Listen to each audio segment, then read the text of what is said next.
Oi, gente, meu nome é Luana, eu sou analista de recursos humanos aqui do Consulta Remédios e hoje eu trouxe uma convidada chamada Milena Engers. Ela trabalha no Hospital Pequeno Príncipe e a gente vai bater um papo sobre cultura, sobre endomarketing, então seja bem-vinda. Obrigada pelo convite, eu sou a Milena, hoje eu trabalho no Hospital Pequeno Príncipe, já trabalhei na Fosfato, uma startup aqui de Curitiba, e esse é o meu histórico profissional atualmente. Eu já estou na área de recursos humanos e cultura há mais ou menos 5 anos, então é uma caminhada aí. E fazemos psicologia juntas, né? Estamos no último período, e para comemorar o dia do psicólogo. Isso, que vai ser no domingo, então para isso a gente vai bater um papo aí. No dia 27 de agosto é celebrado anualmente o dia do psicólogo, e no ano passado, em 2022, a gente comemorou 60 anos da profissão.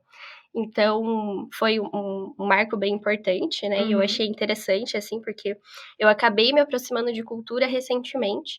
E, sem querer, a gente se esbarrou na faculdade. A gente estudou juntas por vários anos. Mas, de repente, a gente começou a falar sobre isso. E, sem querer, fizemos um artigo sobre o mesmo tema. Sim. Então, por isso, estamos aqui hoje. Então, contextualizando um pouco sobre a psicologia organizacional, essa é uma das especialidades da profissão que é reconhecida pelo CRP, na verdade pelo CFP, que é o Conselho Federal de Psicologia, que saiu na Resolução 03 de 2022.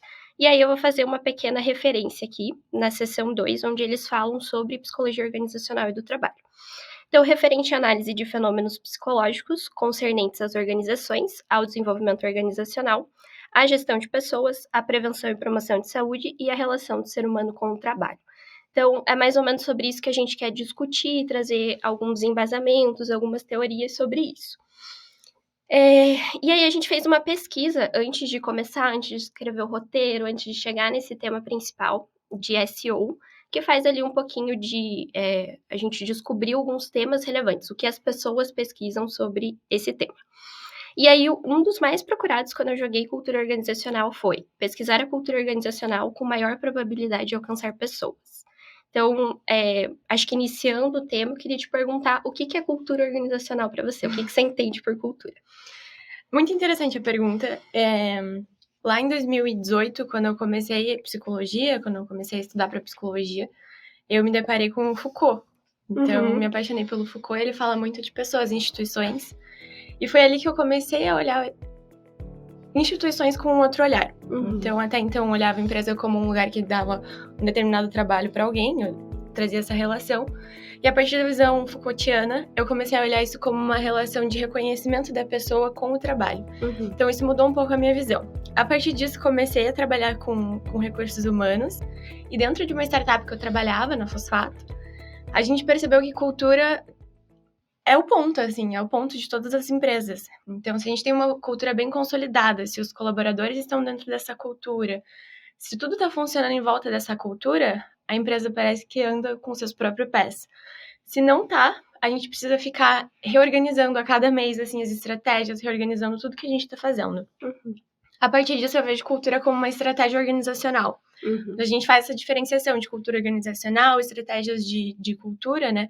Estratégias de empresa em geral. E quando a gente coloca a cultura como uma estratégia na empresa, a gente consegue moldar todo o recurso humano, a gente consegue mudar todas as estratégias da empresa, consegue moldar todos os times para um formato que fique bom para ambos. Então, tanto para a empresa, para a organização, visualizando o que ela quer para o futuro e como que ela faz para os colaboradores acompanharem isso.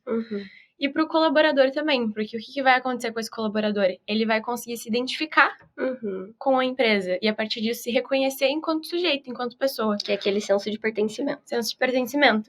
Para mim, isso é muito lindo, porque além de levar essa pessoa para um lugar que ela quer estar, ou para um lugar que ela, de fato, ganha o seu dinheiro, ou trabalha com o que ela ama, ela também começa a se reconhecer enquanto pessoa. Então, para mim, isso é muito bonito. E cultura é um grande compilado disso, na minha visão. Sim. Então, um compilado de a pessoa se reconhecer e um compilado de estratégia organizacional para a empresa, de fato, fluir como ela tem que fluir ou fluir como ela gostaria de fluir. E tudo isso organizado, parece que as coisas andam. É muito bonito, assim. Para você, o que é? Eu lembro que quando a gente fez uma discussão sobre os nossos artigos, a gente chegou em pontos parecidos e outros bem distantes, assim, né? que a gente falou de alguns autores, até não sei se você lembra de algum, assim, para mencionar, porque eu gostei muito daquele momento que você condensa todas as ideias e você meio que criou sua própria ideia sobre cultura. Achei bem interessante. Você lembra alguma coisa sobre isso? Lembro. Eu comecei a estudar pelo Chiavenato, cultura em geral, né? Que é o principal, assim, mas é de uma teoria mais administrativa. Mas é muito interessante a teoria dele, porém ela fica num campo muito de ideias pra mim. Pra você foi diferente, né, no seu artigo. Sim. Legal. Mas, pra mim, o que aconteceu? Eu cheguei no Chiavenato, então lá quando eu tava na Fossato fazendo essa organização da cultura lá dentro, cheguei no Chiavenato e eu não conseguia andar a partir daquilo. Ficava num campo de ideias e não num campo prático, a partir das ideias dele. Claro, com certeza tem formatos, mas naquela empresa não funcionava dessa forma. Então, não andava com ideias tão no campo do subjetivo. Então, eu comecei a ficar, ok, vamos ter que mudar algo aqui. E no começo, a gente fincou muito em missão, visão, valores. Só que isso é o explícito da cultura. Isso é assim, o que tá claro. Implícito e explícito. Implícito e explícito, a gente pode falar sobre isso. Sim, gosto muito. Então, isso é o que está muito claro para a organização, né? Que é o que fica no primeiro campo do que o Chiavenato fala. Fica no campo mais visto da cultura. Para o Edgar Schein, que daí é quem eu utilizo de fato para criar aquele formato de visão, eu juntei visão dele, de cultura, com visão de outros estudos, à parte, assim. E o que acontece? A partir do Edgar Schein, ele coloca artefatos, coloca também 3 formas de olhar a cultura, que é uma mais no campo do físico, então a gente consegue observar como a organização funciona olhando para o escritório, por exemplo, né? Como que funcionam as mesas, como que elas estão divididas, onde que a organização fica, então em que bairro, isso também molda a cultura da empresa. Então, enfim, a partir disso.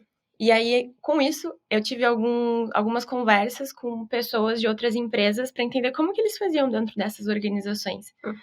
E aí eu descobri as formas de manifestação de cultura, que daí esse foi o pulo do gato para olhar a cultura na minha visão. Porque a partir disso, a gente consegue relacionar manifestação física, verbal e comportamental.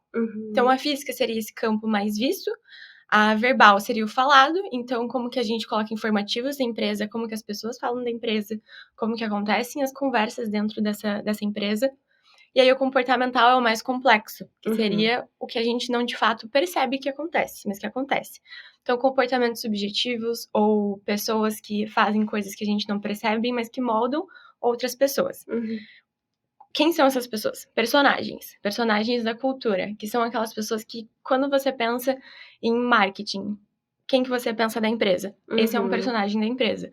São personas, assim, específicas.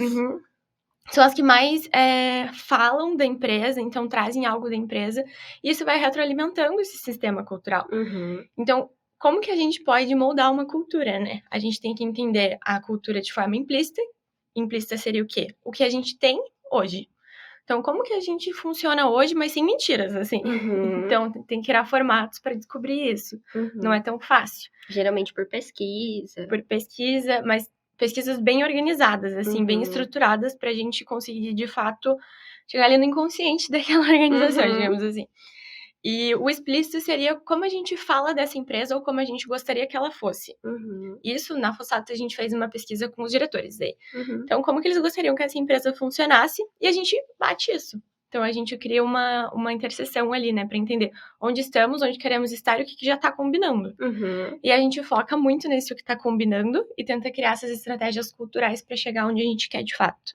E daí você reforça o que já tem, que você já gostaria que continuasse existindo. E aí cria estratégias novas para trazer coisas novas que você gostaria de ter. Entendi. Exato. Perfeito. Esse é o básico, né, desse projeto todo. É o básico do básico. Mas foi a partir do Chiavenato que me trouxe o Edgar Schein, que daí eu consegui organizar esse formato de visão de cultura para, de fato, ser uma estratégia dentro da organização e não ficar num campo da ideia que muitas vezes não vai para frente. Sim. Às vezes a gente lança algumas pesquisas. Eu tive muita essa dificuldade aqui. A gente chegou a analisar alguns dados, o que trouxe ele de resposta, mas a gente não conseguia pensar em algo prático para, de fato, trabalhar com aquilo, sabe? Tipo, para fazer sentido o que foi feito. Então, depois de um tempo, difícil, né? E aí o medo que dá é de você ter uma iniciativa, uma estratégia, pensar em alguma coisa, planejar, e não ir pra frente, tipo, simplesmente fazer a pesquisa, rodar a pesquisa, as pessoas responderam e daí não faço nada com aquilo, sabe? Então, eu percebo que isso foi uma grande dificuldade aqui no CR, e imagino que deva ser em várias empresas, né? Com certeza. Isso também tá alinhado com liderança daí, né? Sim. De como que a liderança cascateia isso pro time. E daí é muito interessante a gente pensar nisso também, de, por exemplo, pesquisas ou ações que não vão para frente. Porque daí a gente tem que ir lá atrás e entender, isso está de fato ligado com a estratégia da organização lá para frente?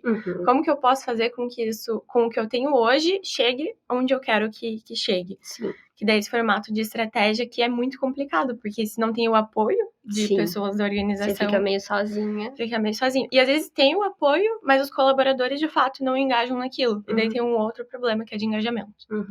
E você acha que a cultura ela é disseminada de fato pela liderança para os colaboradores que estão na ponta? Ou tem outras formas que ela pode chegar nessas pessoas?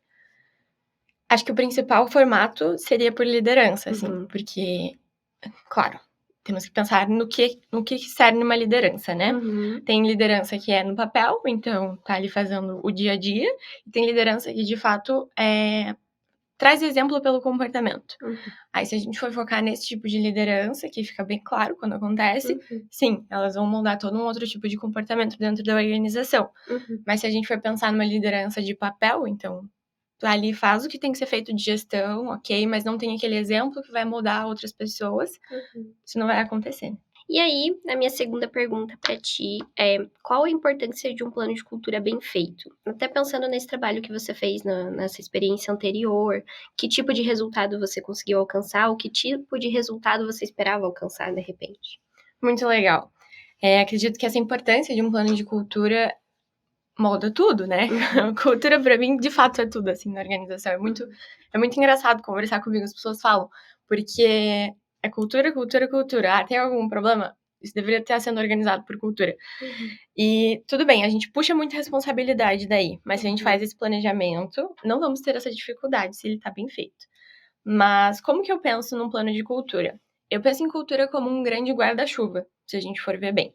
Então, a gente tem um grande guarda-chuva de recursos humanos, vamos falar assim. E dentro de recursos humanos, o que a gente tem? Diversas áreas. Departamento pessoal, treinamento e desenvolvimento humano, cultura, recrutamento e seleção. Enfim, diversas áreas. Se essas áreas, tá cada uma andando para um lado. Então, cada área faz de um jeito, assim. Isso pode estar dentro de uma pessoa só. Tem muitas empresas onde tem somente uma RH. Assim, exatamente isso. Então, já foi segmentado e aí, atualmente, eu praticamente assumi tudo. Então, eu faço com que as coisas caminhem meio próximas, assim. Mas, de fato, tem algumas empresas muito grandes que é tudo muito segmentado e aí precisa de um planejamento muito bem feito, né? Muito, porque se recrutamento e seleção não tá conversando com o ongoing, por exemplo, então a pessoa entrou. Ongoing a gente fala quando, com certeza você sabe, mas quando tem a integração, então a gente tem a integração e tem aqueles 3 meses de experiência. Seria o ongoing quando a gente tá, de fato, moldando essa pessoa ali pra organização, entendendo quem ela é, apresentando a organização para ela. A partir do ongoing, a gente percebe que se tá totalmente desalinhado com o recrutamento e seleção, até a pessoa fica perdida. Então, gera até uma imagem negativa da empresa para essa pessoa. Sim. Então, assim, as empresas, as áreas de recursos humanos precisam estar alinhadas com a cultura. Então, eu enxergo esse plano de cultura como um grande guarda-chuva. E a importância desse plano seria as áreas estarem interligadas para que tudo se converse. Para que não fique uma área de um jeito, outra área de outro jeito. Porque isso diz de uma cultura que não está sendo bem estabelecida. Né? Sim. E você também falou dos resultados que a empresa pode obter, né? Sim. Foi muito interessante na Fosfato fazer todo esse processo, porque movimentou tudo. Então, a partir dessas estratégias de cultura, a gente criou, inclusive, um podcast lá. Quando eu ainda estava lá, a gente fazia conversas mensais. E o que eram essas conversas? Eram de histórias de colaboradores. Que legal. Então, como que tá esse colaborador? Da onde que ele veio? O que ele tá fazendo aqui? Pra onde que ele quer ir? Então, tinha toda essa conversa pra gente, de fato, disseminar a cultura. E como que a gente escolhia essas pessoas que estavam ali, né? Claro, todo mundo poderia ir, mas a gente pensava num plano estratégico para isso. Então, a gente precisa de uma pessoa no momento que fortaleça o desenvolvimento. A gente traz uma pessoa que super se desenvolveu. Um case de sucesso que conseguiu chegar num cargo diferente. Exatamente. Então, a gente ia pegando dessa forma. Então, não é que a gente estava moldando algo ali, a gente estava trazendo estrategicamente uma pessoa que faria sentido naquele momento. E então os resultados que a gente pode obter é, de fato, pensar que a gente pode conseguir qualquer coisa quando essa estratégia está alinhada com a cultura e com a organização. Perfeito. Eu acho que até um outro ponto, eu percebo muito, assim, que RH, ele é meio que segmentado em várias áreas. A gente meio que compete profissionalmente com a administração, com gestão de recursos humanos e a psicologia, né? Então, eu tive muita dificuldade de iniciar minha carreira justamente por isso, assim, porque tinha de todas as áreas e são áreas que são mais negócios. A gente tem uma pegada mais saúde mental, então é um outro olhar. Mas ainda assim, no meio business, a gente consegue se encaixar de alguma forma. Acho que isso foi uma das grandes dificuldades para ingressar no mercado. E a gente até procurou aqui, a gente fez uma pesquisa, eu fiz uma pesquisa de SEO para saber o que é relevante, o que é atrelado à psicologia e RH, né? Esses dois temas. E realmente eles vêm muito juntos, assim, tipo, apareceu, quem cursa psicologia pode fazer pós em RH, ou o contrário, quem fez RH pode fazer pós em psicologia. Então são áreas que se conversam muito, se complementam de alguma forma. Mas são olhares muito diferentes, assim. Eu já tive gestor que foi administrador, 100% administrador, então tinha essa pegada business, essa pegada comercial, mas nunca esse olhar para a pessoa de uma forma subjetiva, que eu acho que a gente tem muito mais completo. Então, puxando um pouquinho, né, para o nosso lado, mas eu acho que faz muito sentido, assim. E também tentar trabalhar de uma forma estratégica com qualquer tipo de perfil, né, quando for um RH um pouco mais generalista, quando tiverem outros profissionais. Acho que é importante. Eu acho que é isso dessa pergunta. Então, a próxima pergunta que eu tenho para você é como você acha que a psicologia poderia contribuir sendo parte do RH de uma empresa? Legal. Como você falou, né? O profissional de psicologia atualmente ele está em diversas áreas e isso às vezes é até muito complicado na graduação. Não sei se você sentiu isso também. Sim. Porque você aprende de tudo um pouco, você não aprende nada aprofundado, mas você sabe de tudo um pouco. Isso é bom, mas pode ser ruim. Então, se você quer se aprofundar numa área, é complicado, porque você tem 2 matérias de psicologia organizacional na faculdade. E no trabalho, né? Se você não vai atrás, você não tem respaldo para trabalhar com aquilo. Sim.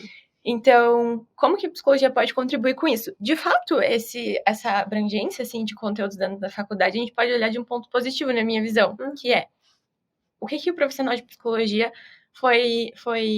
estudou para fazer. Olhar um ser humano de forma sistêmica, né? Olhar um ser humano de forma abrangente. Então, olhar todas as facetas que podem ter ali.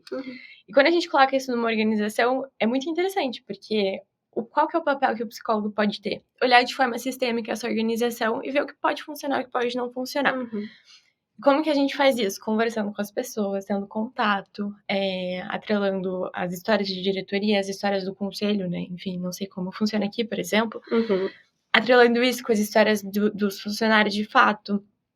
Então, para mim, psicólogo numa organização tem esse papel, olhar de forma sistêmica algo e trabalhar com aquilo da melhor forma possível, visando essas estratégias da organização. Não é fácil, não é nada fácil, é muito trabalhoso, tem muita coisa envolvida. Quanto maior a organização, mais difícil fica, porque são mais pessoas que você tem que, de fato, entender, escutar.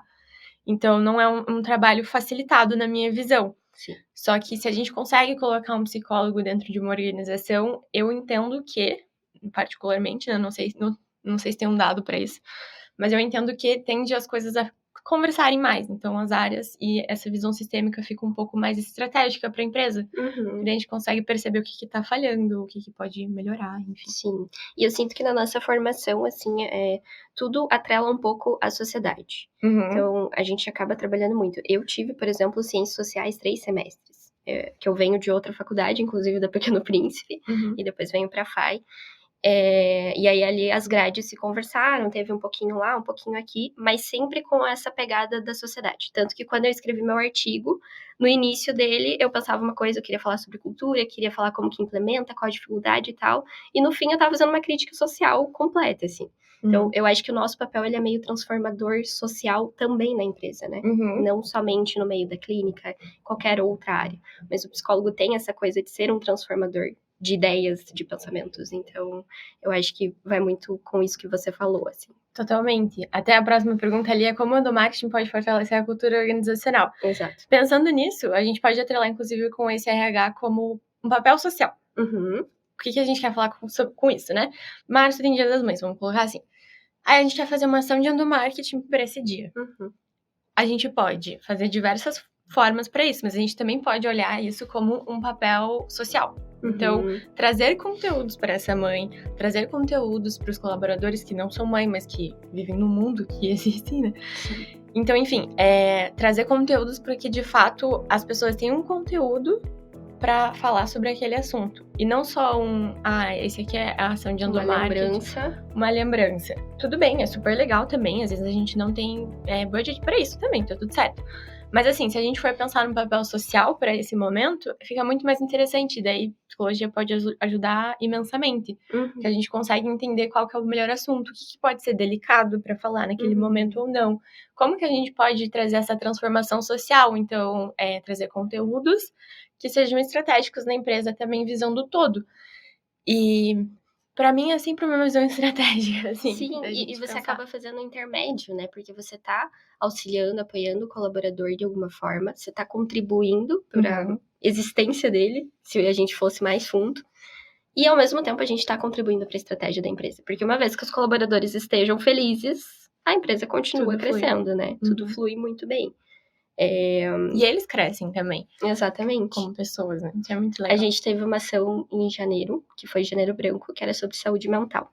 E aí eu fiquei pensando, quebrando a cabeça, assim, o que eu posso fazer que não seja, sei lá, um bombom? Porque quando é assim, eu acho que fica muito superficial. Então eu queria tentar atingir de alguma forma mais profunda.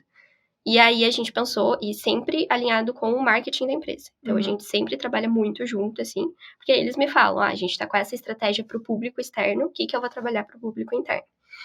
E aí a gente fez algumas rodadas de respiração, algumas rodadas também de conversa com as pessoas. Então, eu não fiz por setor, eu quis que as pessoas se mesclassem, assim, praticamente eu conduzi.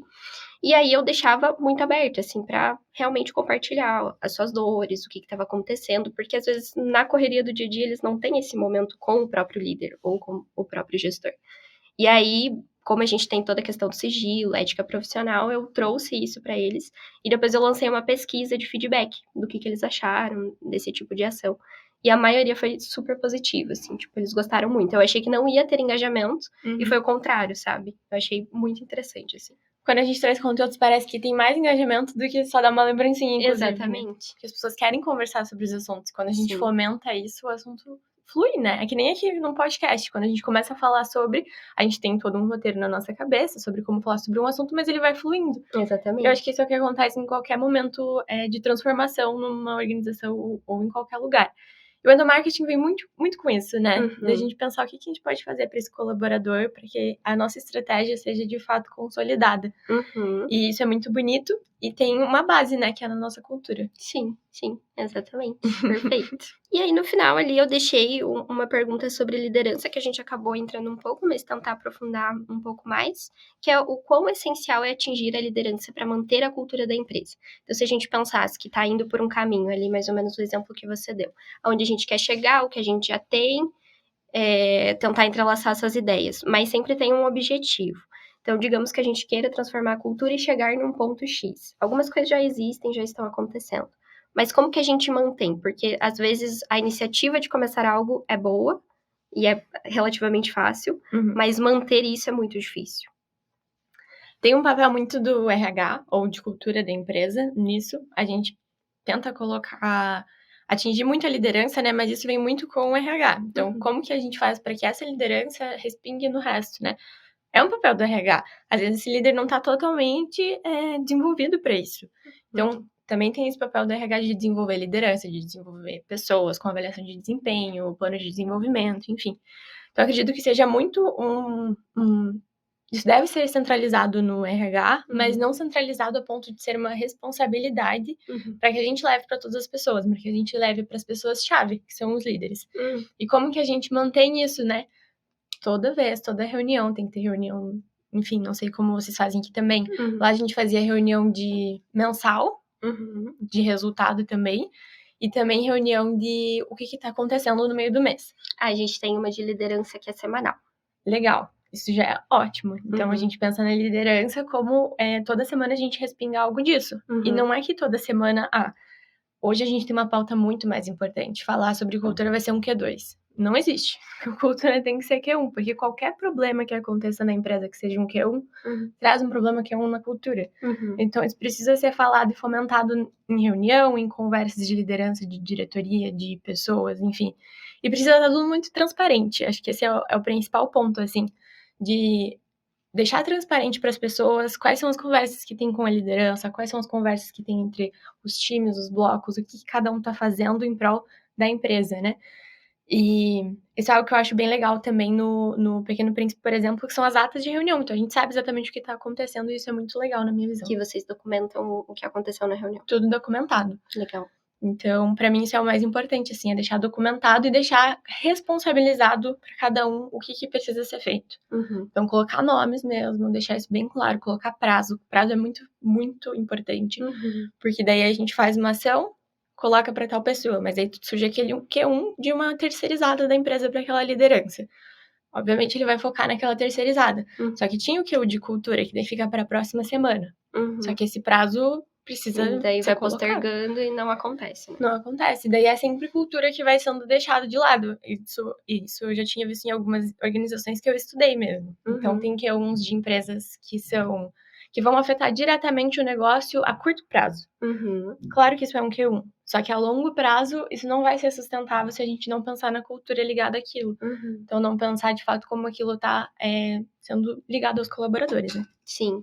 E eu acho que essa parte, realmente, da constância, ela é muito complexa, assim. Porque você precisa movimentar a empresa inteira pra ir na tua pira, né? É muito difícil. Às vezes você tá com uma ideia, ela tem que estar muito alinhada à diretoria também, porque às vezes a ideia que você tem é muito distante do que eles pensam pro futuro, ou pra onde quer chegar. E aí, como movimentar o pessoal? Então, eu acho muito complexo, assim, o manter algo, sabe? Não tanto iniciar. Às vezes, você vem com algo novo, as pessoas ficam animadas, ficam motivadas, e depois desmotivam. Então, eu acho que essa é uma grande dificuldade, assim, pelo menos que eu vi até agora. De fato. Cultura. A gente tem que ter muita persuasão. Então, a gente tem que ser comercial também. A gente acha que Exatamente. Tem que ser só analítico em relação a qualitativo. Não, tem que ser comercial também, porque a gente tem que passar a ideia que a gente acredita que vai fazer sentido. Tem que ter muito respaldo científico para a gente chegar e colocar na mesa, é por conta disso, daquilo.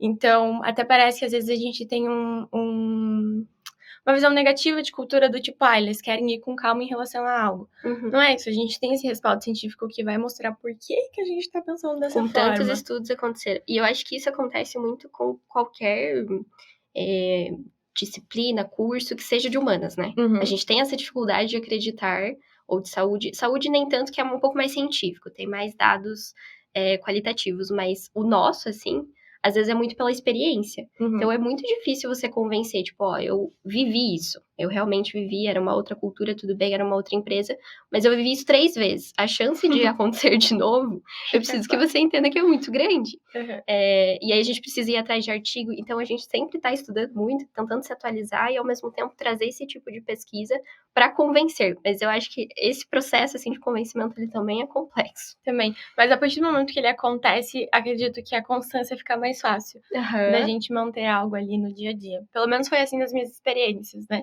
A partir do momento que você mostra um dado e alguém acredita naquilo, parece que as pessoas compram a ideia e vão fundo com você.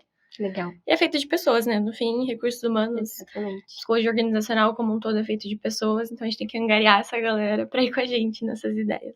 Perfeito. Mi, queria saber mais uma coisa. Foucault menciona muito sobre a questão da linguagem também, a própria psicanálise. Acho que as coisas se conversam. E a comunicação, ela, acredito eu, que tem um poder muito forte no processo de cultura, num processo novo de cultura. Como que você vê que isso pode possibilitar, de fato, uma transformação, algo nesse sentido? Muito legal a pergunta. Uma das formas de manifestação é a verbal. Essa forma de manifestação, ela vai contar com informativos, com fofoca também. Nós somos seres humanos e a linguagem nasceu da fofoca, né? Então, isso é um ponto muito, muito forte de organizações. Com certeza isso acontece e a gente não tem que acabar com elas. O que a gente tem que fazer é lidar com ela e como que a gente lida com fofocas, né? E a linguagem, nesse ponto, tem um papel importantíssimo na minha visão. Você sabe que eu venho da psicanálise como respaldo, você já é da análise de comportamento, né? Isso. muito legal, também é muito importante, né? Afinal, E ser uma humano. curiosidade aqui, o teu artigo falou sobre análise do comportamento, porque falava bastante sobre comportamento, e o meu falou muito sobre psicanálise. Totalmente. Só que o ponto, assim, da linguagem pra mim na cultura é a gente entender ela como uma forma de manifestação e como um comportamento até. Então, pensando até...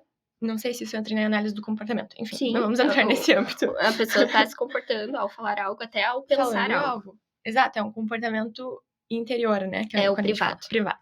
Enfim, quando a gente fala de linguagem, a gente tem um comportamento. Então, isso vai tanto influenciar dentro da cultura organizacional, influenciar dentro de um time, quanto eu sair, levantar da minha mesa e pegar um café quando outra pessoa tá falando comigo. Então, a linguagem é muito forte, é uma das manifestações mais importantes, inclusive. E fortalecer a linguagem ou transformar a linguagem dentro de uma organização, acredito que seja o segundo passo mais importante para essa cultura ser transformada, ou para a gente chegar numa cultura ideal para aquela organização. O primeiro seria essa manifestação física, e depois, de fato, a comunicação, a linguagem. E quando a gente pensa em Foucault, Foucault entra muito em linhas também de observação, né? Então, por exemplo, em Vigiar e Punir, quando ele traz sobre o panóptico, por exemplo. É uma observação de algo que está acontecendo. Não entra tanto em linguagem ali, mas tem uma retroatividade ali. Então, aquilo vai influenciando na linguagem. E quando a gente para quebrar esse fluxo, então, para quebrar esse ciclo ali, né, que está acontecendo, a gente tem que criar uma nova forma de linguagem, uma nova forma de comunicação com aquelas pessoas que esteja lá ligada com a cultura. E para fomentar isso, né? Então, como que a gente faz para que a cultura seja de fato disseminada? É através da linguagem. Então, é através de alguém de recursos humanos, o psicólogo da organização, falar sobre isso. Então, como que a gente traz isso, né? A forma como você comunica também impacta muito. A forma tem que ser muito bem organizada. E por quê? Aí a gente entra na forma implícita e explícita lá que a gente estava conversando.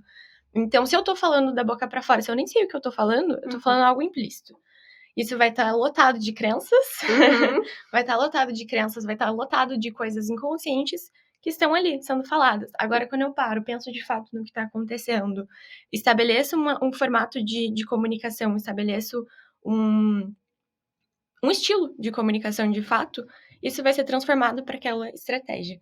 Acredito que a linguagem seja o ponto principal de cultura, porque ela é tudo. Tudo é linguagem, né? Todos os atos. E eu acho que depende muito também do perfil dos colaboradores da empresa, né?